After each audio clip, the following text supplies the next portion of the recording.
Now I'm curious because a lot of people are looking at the athleticism of Miles Frazier.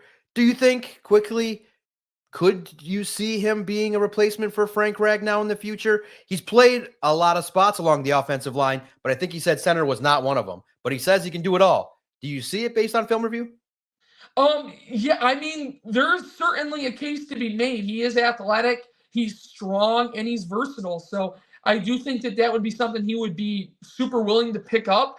Is he going to be able to do it right now, right away? No. But I do think him being a draft pick lends it to having a better chance of him making the roster, which I think he'll make the roster. And once he's on the roster, if he's a healthy scratch on game days, why not devote that practice time to him being kind of Frank Ragnow's understudy? I do think that's an avenue the Lions can take. And I thought a little bit about it since he was drafted, just because he has so much experience playing all these different spots.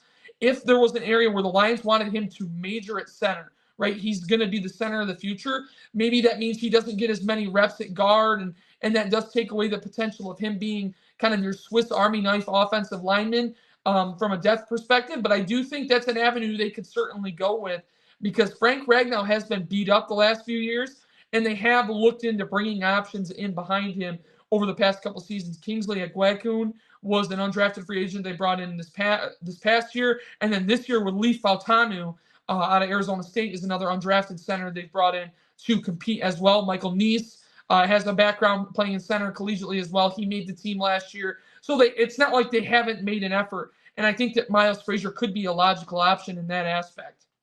That's interesting because each year that adds more wear and tear to Frank Ragnow. Look, Yeah. you still got to credit Ragnow for being one of the top centers in the league. I see him probably staying this year and next, and then you got to start the opportunities to start to pay attention to who's next. So pay attention to Miles Frazier. I do think there's opportunities there, and his name is starting to generate a little bit more buzz as a potential replacement for Frank Ragnow.